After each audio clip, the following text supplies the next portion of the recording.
कैसे हैं आप सब लोग। तो आज हम शुरू करने जा रहे हैं कक्षा 8 विज्ञान का आपका 5वां चैप्टर, जिसका नाम है कोयला और पेट्रोलियम। तो चलिए इसे स्टार्ट करते हैं। देखिए बच्चों, जो हमारे प्राकृतिक संसाधन जो होते हैं, प्राकृतिक संसाधन अर्थात जो वे संसाधन जो हमें प्रकृति द्वारा प्राप्त होते हैं, प्राकृतिक संसाधन जो होते हैं इन्हें हम दो भागों में बांट सकते हैं। एक तो वो जो कभी भी जो भविष्य के अंदर कभी समाप्त नहीं होंगे, ऐसे प्राकृतिक संसाधन जो होते हैं इन्हें हम कहते हैं अक्षय प्राकृतिक संसाधन। और एक दूसरे वो प्राकृतिक संसाधन जो क्या है कि भविष्य में कभी जाकर के समाप्त हो जाएंगे, उन्हें हम बोलते हैं समाप्त होने वाले प्राकृतिक संसाधन। तो हम देखते हैं कि कौन कौन से प्राकृतिक संसाधन हैं जो कभी समाप्त नहीं होंगे, जिन्हें हम बोलेंगे अक्षय प्राकृतिक संसाधन। ये हैं सूर्य का प्रकाश, वायु। जैसे सूर्य का प्रकाश जो है इससे सौर ऊर्जा का निर्माण किया जाता है, वायु जो है इससे पवन ऊर्जा का निर्माण किया जाता है। तो ये सौर ऊर्जा, पवन ऊर्जा, ये सभी जो होंगे ये अक्षय ऊर्जा के रूप में हम देखते हैं इन्हें।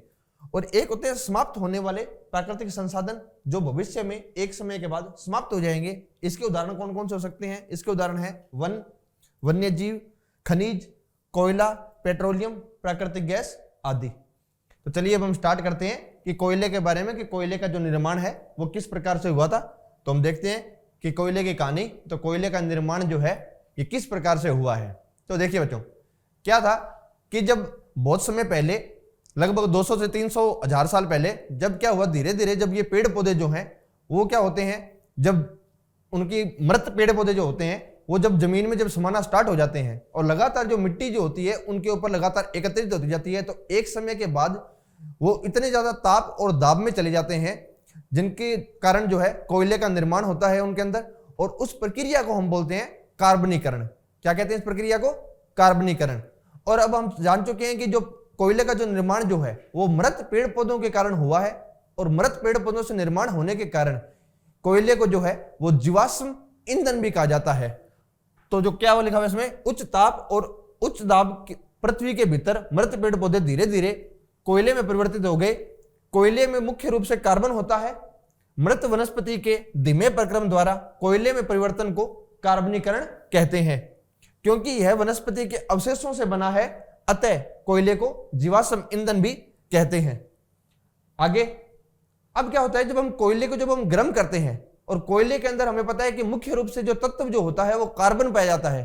और कोयले को गर्म करने पर कार्बन जो होगा वो क्या होगा, ऑक्सीजन से विक्रिया करके कौन सी गैस बनाएगा? Carbon dioxide. तो वायु में गर्म करने पर कोयला जलता है और मुख्य रूप से कार्बन डाइऑक्साइड गैस उत्पन्न करता है। उद्योग में कोयले के प्रक्रमण द्वारा कुछ उपयोगी पदार्थ प्राप्त किए जा सकते हैं। कौन कौन से हैं वो? कोक, कोलतार, कोयला गैस। क्या मतलब है इस बात का? इसका मतलब है कि जब हम उद्योगों में जब हम कोयले का प्रक्रमण करते हैं तो क्या होता है कि कोयले से कुछ अन्य पदार्थ भी प्राप्त किए जाते हैं जो उसके सहायक उत्पाद होते हैं। वो मुख्य रूप से कौन कौन से हैं? कोक है, कोलतार है और कोयला गैस है। तो अब हम कोक, कोलतार और कोयला गैस के बारे में भी पढ़ना शुरू करेंगे। तो देखिए आगे अगला है कोक। तो कोक एक हिसाब से क्या हुआ, कोयले का सहायक उत्पाद जो उद्योग के अंदर उसका प्रक्रमण करने से प्राप्त हुआ है। तो कोक क्या होता है? यह एक कठोर सैरंध्र काला पदार्थ है। यह कार्बन का लगभग शुद्ध रूप होता है और इसका उपयोग जो है वो मुख्य रूप से कोक का उपयोग इस्पात के औद्योगिक निर्माण। इस्पात क्या होता है? इस्पात होता है जब लोहा और कार्बन इन दोनों को जब मिक्स किया जाता है तो उससे जो उत्पाद प्राप्त होता है उसे हम कहते हैं इस्पात।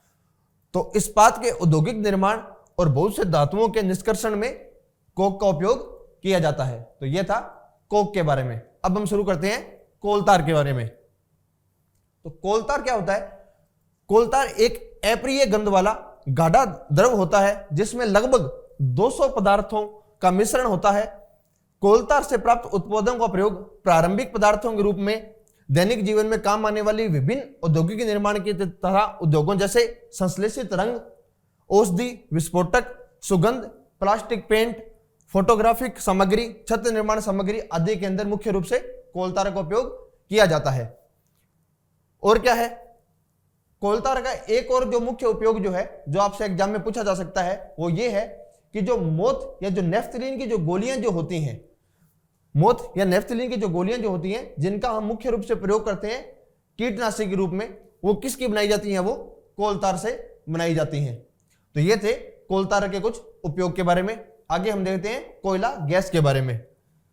तो कोयला गैस जो होती है वो क्या होता है? कोयले के प्रक्रमण द्वारा कोक बनाते समय कोयला गैस प्राप्त होती है। यह कोयला प्रक्रमण संयंत्रों के निकट स्थापित बहुत से उद्योगों में ईंधन के रूप में उपयोग की जाती है। क्या मतलब हुआ इस बात का?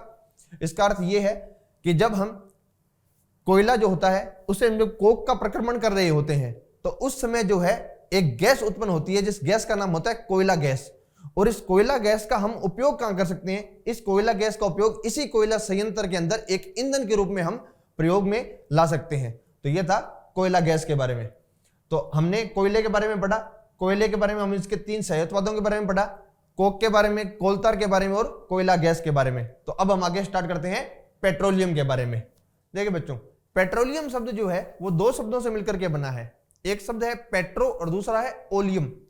पेट्रो का अर्थ होता है चट्टान और ओलियम का अर्थ होता है तेल। तो जो चट्टानों से प्राप्त होने वाला जो तेल जो होता है उसे हम कहते हैं पेट्रोलियम। ये जो पेट्रोलियम जो होता है इसमें बहुत से प्रकार के संघटक या प्रभाज पाए जाते हैं। कौन कौन से हो सकते हैं वो? पेट्रोलियम के अंदर डीजल पाया जाता है, पेट्रोल होता है, उसमें गैस हो सकती है पेट्रोलियम गैस, उसमें पैराफिन मोम होते हैं। तो ये सभी जो होते हैं पेट्रोलियम के प्रभाज होते हैं, पेट्रोलियम के संघटक होते हैं। और हमें पता है कि हम इन सभी जो प्रभाज जो ये प्राप्त हुए हैं यहाँ पर, इन सब का हम जो है अलग अलग उपयोग करते हैं। जैसे डीजल का हम अलग उपयोग करते हैं, पेट्रोल का हम अलग उपयोग करते हैं, पैराफिन मोम का हम अलग उपयोग करते हैं। तो इसलिए क्या करना पड़ता है हमें? पेट्रोलियम से ये जितने भी इसके प्रभाज हैं या इसके जो भी ये भाग हैं इसके साथ में, इन सबको हमें अलग करना है। और पेट्रोलियम से पेट्रोल को अलग, डीजल को अलग, पैराफिन मोम को अलग, ये करने की जो प्रक्रिया जो होती है इसे हम कहते हैं परिष्करण। इस प्रक्रिया को क्या कहते हैं हम? परिष्करण कहते हैं। और ये कार्य जो होता है वो कहां संपादित किया जाता है? ये कार्य परिष्करणी के अंदर या फिर पेट्रोलियम रिफाइनरी के अंदर ये कार्य संपादित किया जाता है। तो ये था पेट्रोलियम के बारे में। और अब हम आगे शुरू करते हैं प्राकृतिक गैस के बारे में। तो अगला है हमारा प्राकृतिक गैस। देखिए बच्चों, प्राकृतिक गैस एक बहुत महत्वपूर्ण जीवाश्म ईंधन है। क्यों है? इसका मुख्य कारण क्या है? इसका मुख्य कारण यह है कि जो प्राकृतिक गैस जो होती है उसका हम परिवहन जो है पाइपों के माध्यम से सरलतापूर्वक कर सकते हैं। और इसका मैं आपको एक उदाहरण में बताता हूं। जैसे गुजरात के वडोदरा शहर के अंदर मुख्य रूप से क्या होता है कि जो गैस सप्लाई जो होती है उनके वो पाइपों के माध्यम से की जाती है। और पाइपों के माध्यम से यदि गैस सप्लाई अगर हो जाती है, गैस जो है वो बहुत आसानी से सप्लाई हो सकती है पाइपों के माध्यम से, तो इसका परिवहन जो है वो स्वतः हो सकता है। और यही जो है प्राकृतिक गैस का मुख्य उपयोग भी आता है। प्राकृतिक गैस को उच्च दाब पर संपीड़ित करने पर प्राकृतिक गैस या सीएनजी को हम बोलते हैं संपीड़ित प्राकृतिक गैस के रूप में भंडारित किया जाता है। तो प्राकृतिक गैस को यदि उच्च दाब पर रखेंगे तो उसे हम बोलेंगे संपीड़ित प्राकृतिक गैस या सीएनजी। सीएनजी का उपयोग ऊर्जा उत्पादन हेतु किया जाता है। अब इसका उपयोग परिवहन वाहनों में ईंधन के रूप में भी किया जा रहा है क्योंकि यह कम प्रदूषणकारी होता है। तो यह सीएनजी का एक अन्य उपयोग भी है कि अगर हम सीएनजी का उपयोग पेट्रोल और डीजल की जगह करते हैं तो पेट्रोल डीजल जो होते हैं वो ज्यादा प्रदूषणकारी होते हैं, जबकि सीएनजी गैस जो होती है वो कम प्रदूषणकारी होती है। और सीएनजी गैस बनी कैसे है? प्राकृतिक गैस को जब हम उच्च दाब पर उसके संपीड़ित करेंगे तो सीएनजी गैस का निर्माण हुआ है। प्राकृतिक गैस जो है वो मुख्य रूप से भारत में कहां कहां पाई जाती है? प्राकृतिक गैस मुख्य रूप से त्रिपुरा, राजस्थान, महाराष्ट्र और कृष्णा गोदावरी जो डेल्टा जो है इसमें मुख्य रूप से प्राकृतिक गैस पाई जाती है। तो बच्चों, ये था आपका चैप्टर जिसका नाम था कोयला और पेट्रोलियम।